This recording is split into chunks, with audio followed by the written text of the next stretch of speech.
So are you spooked or no? It was unnerving, that's for sure.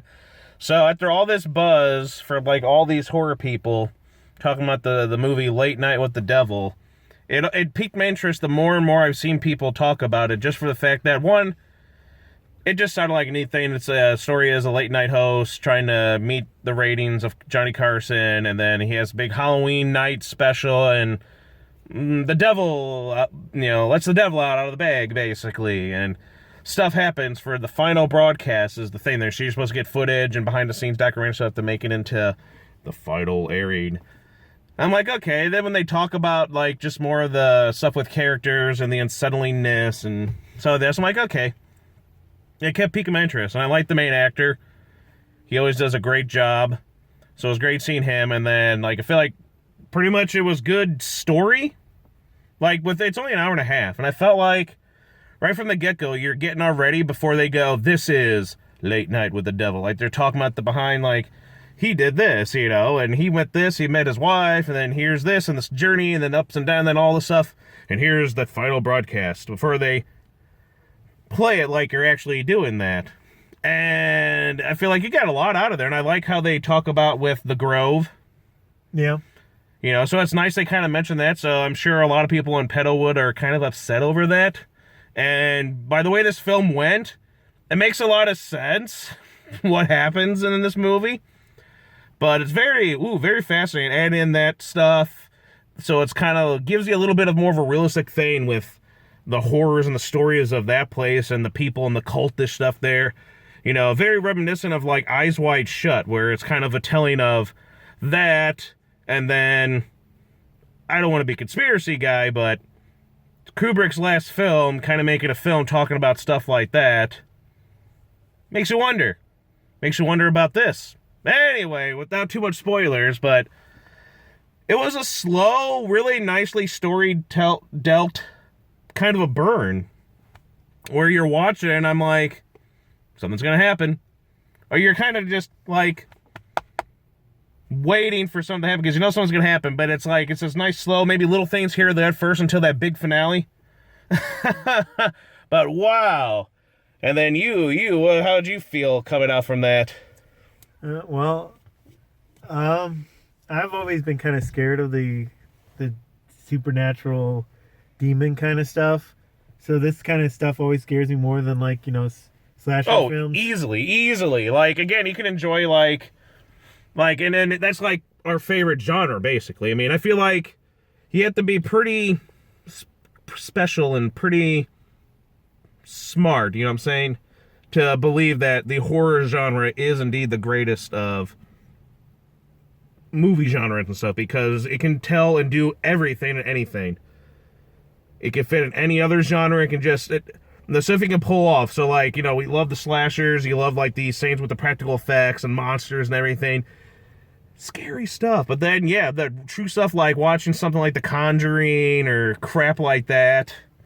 And that's what got me kind of eerie at first. Like, I don't know. He's like, he presented the devil into your screen. It's like, oh, hope nothing happens while we're watching. Ah! Oh, yes, your screen. Yes. No. But anyway, I agree on that. Well, I liked it. I know it was, for some people, it might be a little slow or something, if you're thinking going to a really scary or But I like film. that stuff. So there wasn't like any like jump scares in this movie. God, no. Like, no. That's what was so great about it. That's what's the problem with Blumhouse now. Like, everything is just like, and then it's all it's coming. This movie, I felt like you felt something was coming, or you're getting closer than sometimes it wouldn't. Or it would. Or, again, it weighted itself for more why I like Signs so much, where it's like it's all in the dark for the majority of the film. It's all you just hear things. You're seeing that leg in the cornfield, something like that. Where this was just like the girl possessed, and then even that was still pretty subtle until that finale. So, right off the bat, I really started getting into the story. I really liked The Late Show. I mean, when I was younger, I used to watch a little bit of Late Show myself. And I just felt like I could relate to the show. I mean, it seemed funny. It looks like something actually could have been on television. It was a creative thing. They did a good job. Props to everybody. I mean, acting, they did a great job. I love the skeptic guy. Oh yeah, he And the was poor perfect. guy with the and all that stuff I there. forgot his And, name. Yeah. oh, and the skeptic guy, like, with that check with the money, I'm like, oh, this is such a good, I love that part of the story. That was all well, and just to see him, I thought that was very well done. But again, all the characters great, acting great. They did a great job of making it, making it look like it's footage from the 70s. It's that old footage. They're all wearing the stuff, the sounds, the music. The square format. Yeah, everything. They did a great job. Props to everyone. I'm not even going to mention everyone that some people are upset with the AI stuff. Whatever. That shouldn't take away from the greatness that all these people involved did. But yes, continue again. It's very, still got chills right now. Well, not only do I find this particular subject scary, but what I always liked, and if I really wanted to be affected by a movie, the best kind of horror for me would be suspense. And I feel like this movie had a lot of suspense in it. It was building up to something. It wasn't trying to relieve it by having like jump scares or it wasn't like overly funny or anything at any point. Everything connected and worked with the character. And then with that backstory with the girl and all that there, so they're kind of playing along that, giving this piece of the puzzle type stuff. And like every character worked, like everything worked. The theremin, Yeah, everything seemed pretty realistic to me, and that's why it was more effective. The thriller aspect, the realism, the subject matter. I thought they did a good job overall with that, and I don't know. I couldn't find any flaws in the film. I know some of the people leaving the theater, though, was like, ooh. Oh, I don't even want to say. It's like when we got done watching with John Wayne. One lady had to be vocal to let everyone know, and then you get these young punks. They're stupid. But I'm like, yeah, they probably only enjoy stuff that they attention spans, kids nowadays. So, no offense to if you're a younger person or whatever and you enjoyed it, comment and say how you enjoyed it. Or you don't have to enjoy it. But the way they were going on, it's like, dude, and then everyone in the theater kind of looks back, and I'm like, what the hell is wrong with you people? So something's probably, again, you have to be, I think, pretty smart in order to appreciate and just, because again, it's not all just horror and scares and gore and nudity and stuff like that, because that's all people seem to think with horror movies and stuff. It's like, no, there's some good shit. And I think this, for a nowadays one, this was good. Yeah. This got me the chills going, the uneasiness, like, ooh, I'm feeling it. Yeah, and I think it's a great film. You should check it out. I found the ending was really good and could leave you wondering, but at the same time could be kind of... Yeah, I mean, the expected over-the-top ending part, and then the continuation stuff after that makes you think, too, like, interesting.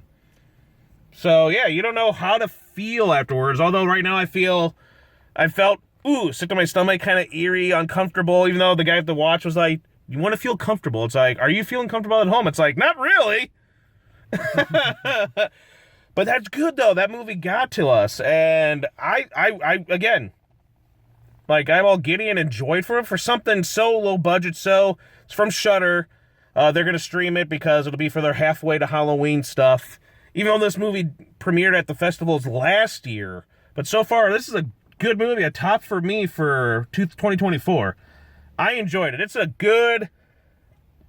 For nowadays, this was actually one of the best in a while for just a good horror movie and just good, unsettling, uneasy scariness. And I feel like this will do better with devil stuff than that first Omen or whatever, because that just doesn't... It looks too much like... Or last year with the one where they had the two girls, for whatever Exorcist movie that was, and it's too blah nowadays. But this, it looked it and it felt it. I hope they release it on DVD or Blu-ray because I'd like to add it to my collection, which I haven't really been buying. And the show, and like, I'd like to see, like, if anyone else gets kind of... It was very well done. I was very surprised by I thought I was going to go in and join it, but I didn't think I was going to probably be nice. The quality's great. You should definitely check out the film if this sounds like something you want. Late night, I just love the presence of the idea of just the premise of late night with the devil. It's a late night thing, etc. But again, we're running out of time. Like, comment, subscribe. Let us know what you think. We'd love to hear from you. And even if you didn't like it, oh well. Just don't be like those chuckleheads. But it was a good movie. See you next time. Stay gnarly. Yeah, we're not